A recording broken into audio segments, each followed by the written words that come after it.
안녕하십니까. 사회복지정책론 제20강 강의를 시작하도록 하겠습니다. 이번 시간에 같이 학습할 내용은 빈곤과 공공부조라는 챕터 안에서 공공부조와 국민기초생활보장 제도에 대해서 같이 살펴보도록 하겠습니다. 공공부조는 왜 만들어졌을까요? 공공부조의 목적에 대해서 살펴보면 공공부조는 생활이 어려운 사람들에게 필요한 급여를 실시하여서 이들의 최저 생활을 보장하고 자활을 돕는 것을 목적으로 하고 있습니다. 그래서 공공부조는 두 가지의 큰 목적을 가지고 있습니다. 첫째, 최저 생활을 보장하는 것이고, 두 번째는 그들의 자활을 조성을 하는 것입니다.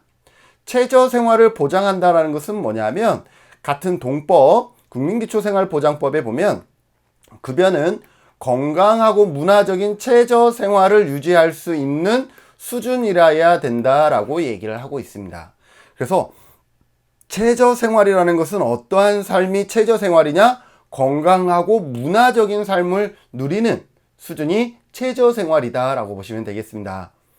여러분들은 어떻게 여러분들의 최저 생활, 건강하고 문화적인 삶을 지금 살고 계신가요? 그러면 여러분들도 최저한의 삶을 살고 있다라고 얘기할 수 있는데, 가끔은 건강하지 못하거나 또는 문화생활을 누리지 못한다 그러면 내 삶은 아직 누군가의 도움이 필요해, 뭔가 회복되어져야 돼, 이렇게 좀 생각하시면서 문화생활도 누리시고 또 건강한 삶을 살 수 있도록 더 파이팅 하시길 바랍니다. 자, 그러면 자활의 조성이 또 언급이 되어지고 있는데, 공공부조는 우리나라뿐만 아니라 세계 대부분의 나라에서 이 공공부조를 실시함에 있어서 전제를 달고 있는데, 그것이 뭐냐면 워크페어라 그래서 자활을 조성한다. 즉, 일을 할 수 있으면 일하는 것을 전제로 해서 공공부조의 개념이 지원이 된다라고 보시면 될 것 같습니다. 그래서 워크페어 라는 단어도 사용되어지니까요. 워크페어도 한번 기억해 두시고요. 자활의 조성은 어떤 것이냐? 국가에 의한 수동적인 최저 생활 유지가 아니라 근로를 통해서 자립을 촉진하는 것을 목표로 하고 있다. 근로를 통해서 자립을 촉진하는 것을 목표로 하고 있다. 워크페어다 라고 보시면 될 것 같습니다.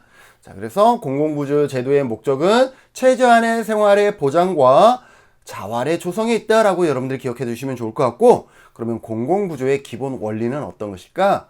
첫 번째, 생존권 보장의 원리, 두 번째, 최저 생활 보장의 원리, 세 번째, 보충성의 원리가 있다라고 보시면 되겠습니다. 생존권 보장의 원리는 무엇이냐?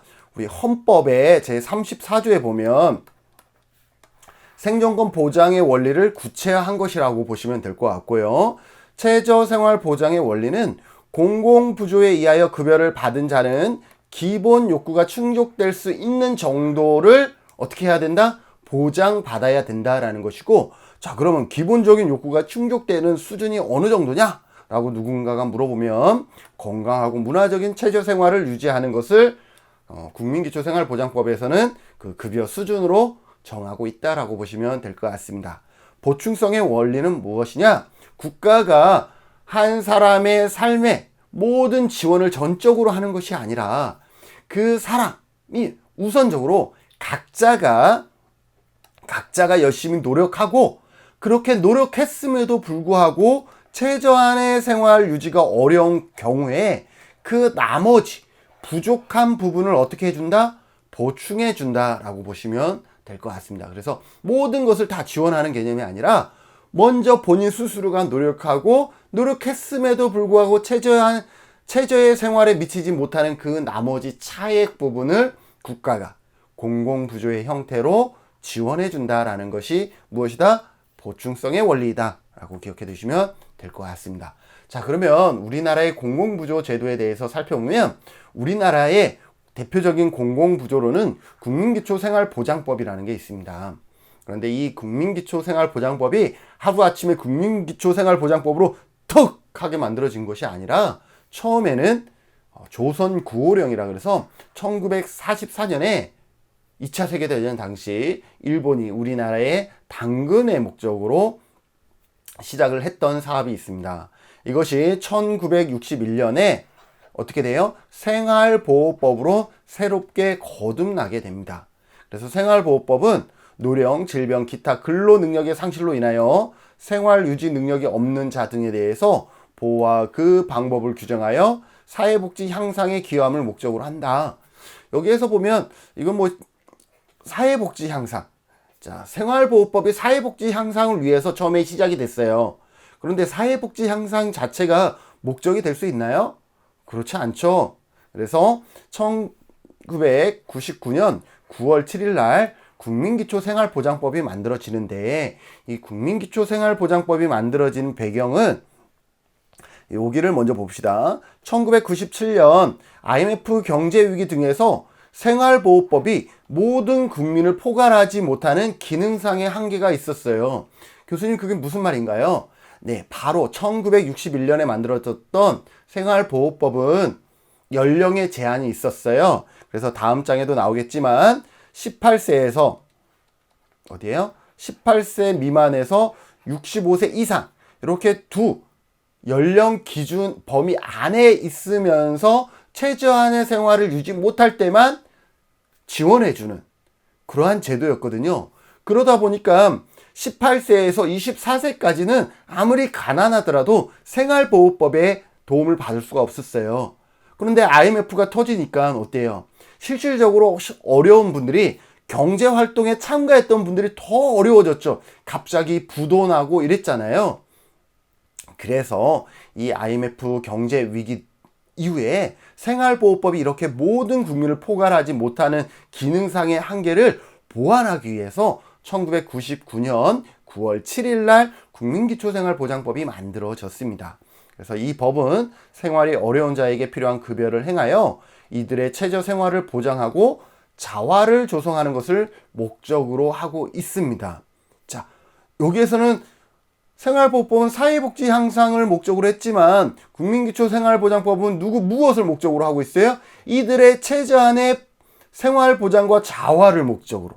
그러니까 한 사람 한 사람 그 자체에 목적을 두고 있다라는 거죠. 좀 변화됐다라는 것을 우리가 좀 느낄 수가 있고요.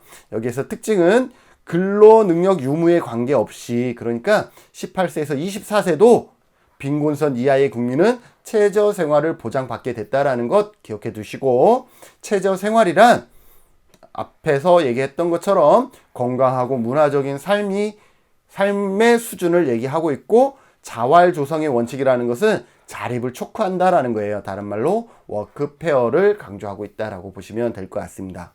자, 그런데 국민기초생활보장법이 다시 바뀐 것은 아니고 개정이 됐어요. 죄송합니다. 이거는 개정이죠. 2014년 12월 30일 날 개정이 됐고, 시행은 언제부터 됐냐면 2015년 7월 1일부터 시행이 됐어요. 그 내용을 보면 크게 바뀐 게 중위소득을 기준으로 하는 생계급여 등을 산정합니다. 그게 무슨 말이냐? 그 전에는 통합급여였어요.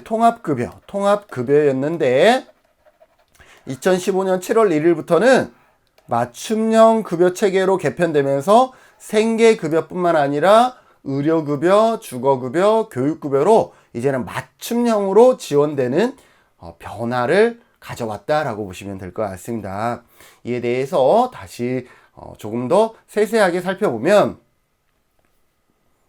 조선 구호령 일대의 성격은 약간 단군의 성격이었고, 우리나라의 청년들을 데려가기 위해서 생활보호법은 시혜성의 어떤 성격이 강했다. 그러면 국민기초생활보장법에서는 권리, 내가 생활 수준이 최저 이하로 떨어지면 내가 당당하게 국가에다가 생계비를 달라고 요구할 수 있는 권리성의 성격이 강하다라고 보시면 될 것 같고요. 법 용어를 보더라도 법 용어를 보면 시혜성 용어가 많이 들어가는 것 같아요. 보호자라든지 보호기관. 그런데 국민기초생활보장법에서는 권리성 용어로 수급권, 보장기관, 이러한 분, 권리를 가진 사람이라는 권자를 사용하고 있다라는 것이 조금 달라지고 있죠.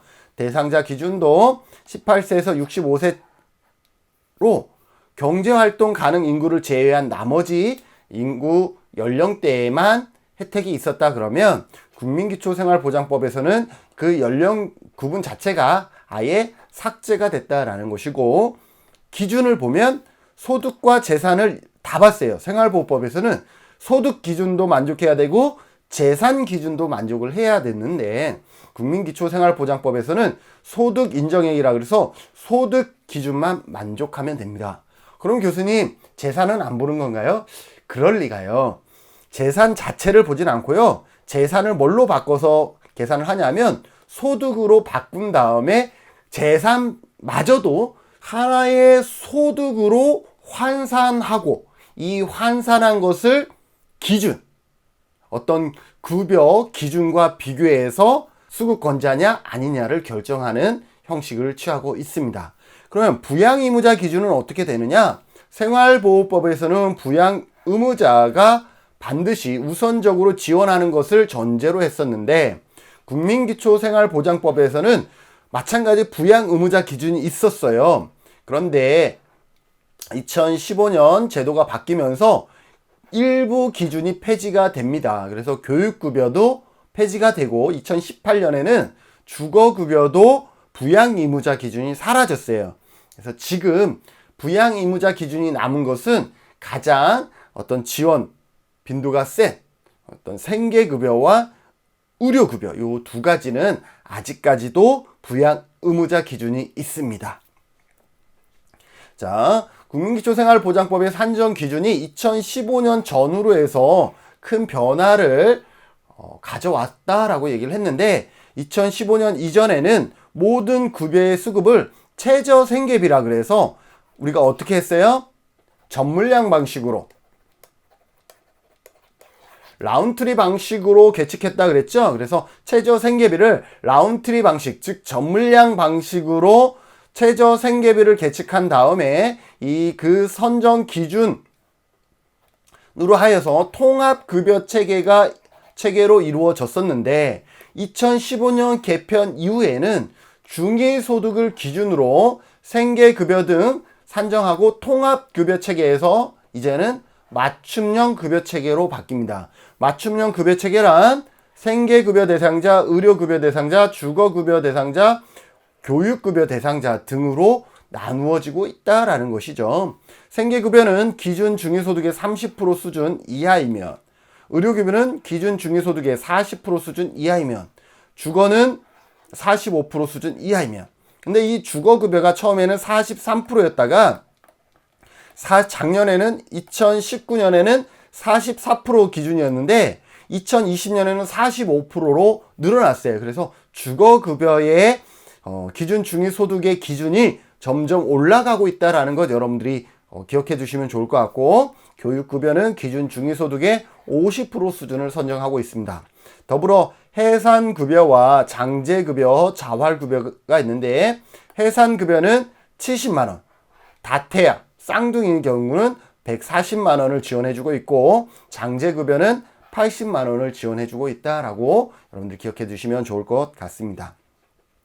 자, 그러면 수급자는 어떻게 선정이 되어지느냐 살펴보면, 소득 인정액을 기준으로 해서 이 소득 인정액과 비교를 하는 거죠. 무엇과 비교해요? 맞아요. 기준 중위소득과 비교를 하는 거죠. 이것이 기준 중위소득의 30% 수준이냐, 40% 수준이냐, 45% 수준이냐, 50% 수준이냐에 따라서 생계급여, 의료급여, 주거급여, 교육급여 대상자 유무가 결정이 되어진다라고 보시면 되겠습니다. 그렇기 때문에 이 기준 중위소득과 비교되어지는 소득 인정액이 상당히 중요하죠. 이 소득 인정액은 말 그대로 우리가 매월 벌어들이는 소득 평가액과 재산을 뭘로 바꾼다 그랬어요? 소득으로 바꾸는 재산의 소득 환산액을 어떻게 한 것? 합한 금액을 얘기합니다. 자, 그러면 소득 평가액부터 먼저 볼까요? 소득 평가액은 실제 소득. 여러분들 일하면 근로소득이 있잖아요. 그 실제 소득에 가구 특성별 지출 비용과 근로소득 공제를 제외합니다. 그러면서 2020년에는 생계급여자가 가구원의 근로소득에 대해서 30%의 소득을 공제해 줍니다. 자, 다음으로 재산의 소득 환산액에 대해서 살펴보면 재산을 말 그대로 소득으로 환산하는 것인데 계산하는 방법은 각각의 재산에서 기본 공제액을 빼고 부채까지도 뺀 것에 다시 소득 환산율을 곱해주는 방법입니다. 무슨 말이냐? 이제 설명 들으시면 좀 이해가 될 것 같은데 재산의 종류에는 우선 일반 재산과 금융 재산과 자동차가 있습니다. 그래서 일반 재산에 대해서 이 식에다가 집어넣으면 일반 재산, 여러분들이 그 집이 1억 원의 가치가 있다 그러면 1억 원인데 기본 공제액을 빼줍니다. 여러분들 기본 공제액이 여기에 나와 있죠? 대도시인 경우는 약 7천만 원을 빼주는 거죠. 그러면 얼마가 되는 거냐면 3천만 원이 남죠? 3천만 원에다가 부채가 없다라고 치면 소득 환산율이 얼마예요? 4.17%죠? 곱하기 4.17%를 해줍니다. 그러면 4, 3, 12 얼마가 될까요? 한 120만 원 정도라고 칩시다. 자, 120만 원 정도가 뭐에 해당되냐면 연소득이기 때문에 12로 나누면 약 10만 원의 월소득이 잡히는 것이다 라고 보시면 될 것 같습니다. 금융재산도 마찬가지예요. 금융재산에서 얼마를 빼줘요? 여러분들이 1,000만 원 있다 그러면 1,000만 원에 금융재산 공제액이 500만 원이네요. 그럼 500만 원을 빼주면 500만 원이 남죠. 자, 500만 원에 곱하기 4.17%를 합니다. 4, 5, 20 하니까 20만 원 정도가 되네요. 12로 나눠줍시다. 이것이 월소득이 되는 것이고요. 자, 자동차는 어떻게 돼? 500만 원 자동차가 있다라고 합시다. 그러면 500만 원의 자동차에 기본 공제액이라는 게 없어요. 자동차는 곱하기 100%. 소득 환산율도 100%예요. 그러면 얼마가 되는 거예요? 이거는 500만 원이 되는 것입니다. 그래서 여러분들이 생활보호 대상자 신청하러 가면 가장 먼저 담당 공무원이 물어보는 것이 무엇이냐면 자동차가 있습니까? 라는 것을 가장 먼저 물어보죠. 그 이유가 뭐냐면 자동차가 있으면 그 자동차가 바로 월소득으로 잡혀버리기 때문에 월소득이 500만 원이면 생활보호 대상자 되기 어렵잖아요. 그래서 자동차가 있는지를 가장 먼저 물어보고 있고 최근에는 이 자동차가 있긴 있지만 이 자동차가 어떤 생업이나 그 주요한 어떤 이동 수단으로 활용되는 경우는 일반 재산으로 취급하기도 합니다. 예를 들어서 2천만 원 미만의 장애인 자동차거나 생업용으로서 차량 가액의 50%를 일반 재산으로 산정하는 등 이 자동차에는 다양한 그런 어떤 유예 조항들이 있기 때문에 그것도 고려하시면 자동차가 있다고 해서 전부 다 생활보호 대상자가 안 되는 것은 절대 아니다라는 정도는 여러분들이 기억해 주시면 좋을 것 같습니다. 자, 2020년 중위소득과 각 급여별 선정 기준에 대해서 살펴보면 중위소득을 먼저 볼게요. 일단 중위소득은 일반적으로 4인 가구를 기준으로 계측이 된 다음에 중위소득은 4인 가구를 중심으로 계측된 다음에 여기에다가 일정한 비율을 곱해서 3인 가구, 1인 가구의 이 금액이 결정된다라고 보시면 될 것 같습니다. 그래서 이 금액이 그렇게 해서 결정이 됐고요. 교수님 왜 그렇게 되나요? 그럼요. 1인 가구의 기준 중위소득을 별도로 구하고 2인 가구의 기준 중위소득을 별도로 구하고 그러면 너무 어렵잖아요. 그래서 4인 가구의 기준 중위소득을 구한 다음에 거기에 일정 비율을 곱해서 3인 가구, 2인 가구, 1인 가구, 또 5인 가구, 6인 가구 이러한 소득을 우리가 산정하는 방식으로 지금 활용되어지고 있고요. 자, 그러면 생계급여 대상자는 중위소득의 30% 범위라고 그랬죠. 그리고 의료급여는 40%, 주거급여는 45%, 교육급여는 50%라 그랬잖아요. 그래서 이 4인 가구의 기준 중위소득의 30%를 곱하면 아마 142만 4,752원이 될 것이고 40%를 곱하면 189만 9,670원이 될 것이고 45%를 곱하면 아마 213만 7,128원이 될 것이고 50%를 곱하면 금액의 절반이 237만 4,587원이 된다라는 것 기억해 두시고 만약에 여러분들이 2인 가구라 그러면 마찬가지 이 금액의 30%, 40%, 45%, 50%를 곱하면 이 금액이 뭐가 되는 거예요? 그 가구의 기준 중위소득이 된다라고 보시면 될 것 같습니다. 그래서 여러분들이 누군가에게 도움을 주거나 또 여러분들이 생활보호 대상자 유무를 결정하기 위해서는 이 금액을 잘 기억해 두셔야 되고, 이 금액은 2020년 기준이고 2021년 기준은 이제 벌써 나왔어요. 금액이 조금 더 상향되었고, 이 4인 가구에서 3인 가구로 바뀌는 이 비율 자체도 또 올라갔기 때문에 4인 가구와 3인 가구의 이 차도 점점 줄어들고 있다라는 것도 더불어 말씀드리고 싶네요. 자, 그러면 부양 의무자 기준도 있다라고 얘기를 했죠. 자, 우리나라의 부양 의무자 기준은 이촌 간에 형성이 돼 있었는데 최근에 몇 년 전에 1촌 간만으로 제한을 했습니다. 왜냐하면 요즘은 형제가, 이촌이라면 형제 자매거든요. 형제가 잘 살아도 도와주기가 쉽지가 않잖아요. 그래서 형제 자매 간의 부양 의무자 기준은 이제 사라졌고, 부모 자녀 간의 부양 의무자 기준만 남은, 즉 1촌 간만 부양 의무자를 적용한다라고 보시면 될 것 같습니다. 그래서 부양 의무자 기준은 어떻게 계산이 되냐면, 부양 의무자 가구의 생계비를 먼저 빼요. 부양 의무자도 같이 살고 있지 않기 때문에 그 부양 의무자 가구 자체도 살아가야 되기 때문에 그 생계비를 뺀 차감한 나머지 금액에서 뭘 산정해요? 부양비를 산정하게 됩니다. 그래서 2020년부터 수급자 가구에는 장애 정도가 심한 장애인이 있으면 부양 의무자 기준을 적용하지 않기로 했습니다. 2019년부터 장애 등급이 사라지고 장애 정도가 심한 장애인, 심하지 않은 장애인으로 이렇게 나눠줬잖아요. 그래서 장애 정도가 심한 장애인이 있으면 부양 의무자 기준을 적용하지 않는다라는 거 기억하시고, 부양 의무자 기준 자체도 2015년에는 교육급여가 폐지가 됐고 2018년에 주거급여의 부양 의무자 기준이 폐지됐습니다. 그래서 주거급여와 교육급여를 산정할 때는 부양 의무자 기준을 보지 않습니다. 부양 의무자를 보지 않는다라는 말이고요. 아직까지 생계급여와 의료급여는 부양 의무자 기준을 따르고 있다라고 보시면 되겠습니다. 그래서 부양 의무자 가구의 생계비를 먼저 차감한다 그랬는데, 부양 의무자 가구의 기본 생계비는 4인 가구로 474만 9,173원이다라는 거, 이 정도 그냥 수준이다라는 것 정도 여러분들 기억해 두시면 되고, 2020년에는 생계급여자에 대한 부양비를 10%로 통일했다라는 거예요. 이게 무슨 말이냐면 2020년 이전에는 생계급여자에 대한 부양비가 남자는 더 많이 부양비 30%를 할당하고 여자는 적게 할당하고 이렇게 부양비가 다 달랐어요.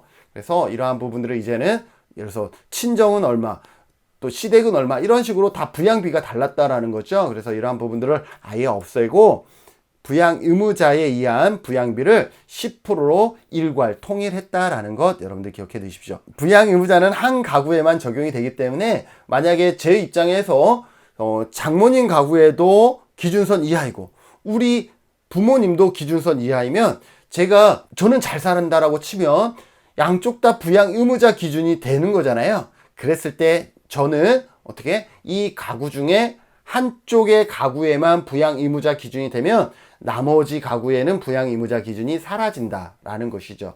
그러면 어느 쪽에 부양 의무자로 드는 게 좋겠습니까? 우리가 빈곤 갭이라고 했잖아요. 그 빈곤 갭이 낮은 사람. 그러니까 아주 조금만 지원해줘도 되는 쪽에 부양 의무자로 제가 들어가면 여기는 많이 부양 의무 지원을 해줘야 되는데 여기 조금만 지원해주고 여기는 이제 부양 의무자 기준이 사라지는 거죠. 자, 주거급여. 자, 그러면 주거급여는 어떻게 되느냐? 우선 주거급여는 보건복지부 산하의 정책은 아니고 주거급여는 국토부 산하입니다. 국토부 산하의 사업이고요. 주거급여는 수급자 기준 중위소득의 45% 이하의 주거 안정에 필요한 실제 임차료와 수선 유지 등에 포함된 주거급여를 지급하는 겁니다. 그러니까 내가 주거급여 대상자예요. 기준 중위소득의 45% 이하인데 내 집이 없어. 그래서 임대해서 살고 월세나 연세나 전세로 살고 있어요. 그러면 어떻게 되느냐라는 거죠. 그런 경우는 이렇게 임차 가구의 지역과 가족 수에 따라 달라진다라는 것도 기억해 두시고, 지역과 가족 수에 따라서 기준 임대료를 상한액을 설정해서 실제 임차, 상한 범위 안에서 실제 임차료를 어떻게 하고 있어? 지원해주고 있습니다. 예를 들어서 지금 서울에 거주하고 있는데 소득 인정액이 80만 원이야. 서울에 거주 중이고 소득 인정액이 80만 원이라서 기준 중위소득의 45% 이하예요. 3인 가구니까. 자, 그러면 주거급여 대상자가 되잖아요. 그런데 월세가 40만 원이에요. 자, 봅시다. 3인 가구인데 살고 있는 지역이 서울이에요. 서울이야. 그러면 얼마? 35만 9천 원을 매월 받을 수가 있는 겁니다. 매월. 그런데 이분이 월세가 40만 원이죠. 그러면 40만 원을 전부 다 주는 것이 아니라 상한액 범위 안에서 실제 임차료를 지급하기 때문에 상한액인 35만 9천 원을 매월 이 가구에 지원해 주게 되는 것이죠. 그런데 실제 임차료가 얼마냐? 봤더니 30만 원인 경우는 어떻게 돼요? 맥시멈인 35만 9천 원을 지원하는 것이 아니라 실제 임차료인 30만 원 범위 내에서 매월 지급하게 되는 것입니다. 자, 그런데 주거급여 대상자인데 아주 화려한 집은 아니더라도 그래도 생활하기에 불편함 없는 집이 있어. 그런 경우는 그러면 월세 이러한 지원을 못 받나요? 네, 못 받습니다. 왜? 본인의 집인데 어떻게 월세를 지원받아요? 그러나 본인의 집이 있을 때는 대수선에 필요한 비용을 지급받을 수가 있어요. 그래서 자가 가구의 경우는 주택이 노후도에 따라서 도배, 난방, 지붕 등 종합적인 수리를 아래와 같이 지원합니다. 경보수인 경우는 가벼운 보수인 경우는 3년에 한 번씩 457만 원 범위 내에서 실제 대수선 비용을 지원받을 수 있고 중보수인 경우는 5년에 한 번씩 849만 원 범위, 대보수인 경우는 7년에 한 번씩 1240만 원 정도의 지원을 받을 수가 있죠. 와, 이것도 나쁘지 않은 것 같아요. 그죠? 그래서 소득 인정액 범위 내에서 받을 수 있는데 이것은 뭐냐면 생계급여 선정 기준이 30%죠. 그래서 30% 이하인 경우는 100%를 지원받고 30%에서 35% 사이에는 대수선 비용의 90%를 받고 35% 초과에 45% 이하인 경우는 80%를 지원받게 된다라는 것 이거 기억해 두시면 좋을 것 같습니다. 그래서 100%를 다 지원받는 것이 아니라 주거급여 대상자이지만 더 열악한 생계급여 이하의 수준이면 100%를 받고 단순히 주 45% 겨우 이하인 경우에는 얼마까지? 80%까지 지원받을 수가 있다라는 것 기억해 두시면 좋을 것 같습니다. 자, 그러면 교육급여가 있어요. 교육급여는 어떤 것이냐? 우리 기준 중위소득이 얼마예요? 기준 중위소득의 50% 이하였잖아요. 그래서 이러한 경우에는 학교에 입학 또는 재학하는 생계, 의료, 주거, 교육급여 수급자 자녀에게 교육급여를 지원합니다. 교수님, 교육급여를 지원하는데 왜 생계, 의료, 주거, 교육 이거 다 썼어요? 봐봐요. 교육급여가 50% 이하였잖아요. 50%이면 당연히 모든 사람이 받을 수 있는데 자, 그러면 어떻게? 주거급여는 45% 이하였으니까 50% 이하니까 주거급여는 당연히 교육급여 대상자가 되죠. 의료급여도 40% 이하니까 당연히 교육급여인 50% 이하 수준이니까 교육급여 대상자가 되고 생계급여도 당연히 30% 이하니까 교육급여 대상자가 되기 때문에 교육급여는 교육급여 대상자뿐만 아니라 주거, 의료, 생계급여 대상자도 전부 다 교육급여 대상자가 되는데 그렇다고 모두에게 주느냐? 아니죠. 그 안에 누가 있어야 돼요? 학교에 재학 중인 학생이 있어야 되겠죠. 학생. 그죠? 그래서 초등학생인 경우는 부교재 연 1회 13만 4천 원, 학용품비 연 1회 7만 2천 원 범위 내에서 지원됩니다. 많진 않죠. 그리고 중학생인 경우도 연 1회씩 21만 2천 원과 학용품비로 8만 3천 원이 지원이 되고 고등학생인 경우는 연 1회 33만 9천 원과 8만 3천 원 그리고 입학금 및 수업료는 학교장이 고지한 금액 전액을 학기말로 분기별로 지급한다라는 것 이러한 부분들을 여러분들이 기억해 두시면 좋을 것 같습니다. 다음 의료급여입니다. 자, 의료급여는 어때요? 의료급여는 순서가 좀 바뀌었으면 좋았을 것 같은데 의료급여는 기준 중위소득의 40% 이하였죠? 그래서 의료급여 제도는 생활이 어려운 사람에게 국민보건 향상과 사회복지 증진에 이바지함을 목적으로 국가가 의료 서비스를 제공하는 공공부조다라고 보시면 되겠죠. 자, 이건 연역은 간단하게 살펴보면 1961년에 생활보호법이 제정되면서 그 안에 의료보호에 관한 규정이 있었는데 1970년대 들어오면서 그 필요성이 부각되었고 77년에 드디어 의료보호법이 최초로 탄생이 됩니다. 그리고 2001년 종전의 의료보호법이 의료급여법으로 전면 개정이 되었고 2007년 7월 1일부터 일종 수급권자의 외래 진료 시 본인 부담금 및 선택 의료급여 기관제가 실시되었다. 요거는 간단하게 그냥 듣고만 넘어갑시다. 자, 여기서 요거 하나만 설명하고 마칠게요. 의료급여에서 우리가 좀 기억해야 될 것은 1종과 2종으로 나눠지는데 사실은 우리가 이것 때문에 공부하고 있는 거예요. 나머지는 일단 좀 이렇게 한다 그러면 의료급여 대상자, 국민기초생활보장 대상자에서 의료급여 대상자는 기준 중위소득의 40% 이하인데 40% 이하인데 이 40% 이하인데도 불구하고 1종 의료급여 대상자가 있고 2종 의료급여 대상자가 있다라는 것이죠. 1종 의료급여 대상자는 어떤 분이냐면 거기에 근로 무능력 대상자들로만 구성되어 있는 가구입니다. 그래서 18세에서 64세의 대상자가 없거나 있더라도 장애가 있거나 임산부이거나 이런 경우는 근로 무능력으로 우리가 여기기 때문에 그러한 분들로 구성된 가구면 의료급여이면서도 일종의 의료급여 혜택을 보고요. 그 근로 능력자가 있다 그러면 수급권 중에 근로가 가능한 근로 능력자가 있다 그러면 의료급여 2종의 혜택을 보게 된다라는 것 여러분들이 기억해 두시면 좋을 것 같습니다. 나머지는 여기에서 설명한 내용은 아니지만 의료급여 1종에는 국민기초생활보장법에 의한 의료급여 대상자만 있는 것이 아니라 이재민과 의사상자와 입양 아동과 독립유공자, 국가유공자, 보훈 대상자, 국가무형문화재와 가족, 북한 이탈주 및 민주화운동 관련자, 노숙인 등이 의료급여 1종에 해당된다라는 것, 이 정도 여러분들이 기억해 주시면 상당히 좋을 듯 합니다. 네, 오늘 강의는 여기까지 하고요. 다음 강의는 저소득층 지원 사업에 대해서 공부하면서 사회복지 정책론 1급 특강 강의는 다음 강의로 해서 최종 마무리 짓는 걸로 하겠습니다. 그동안 수고하셨습니다.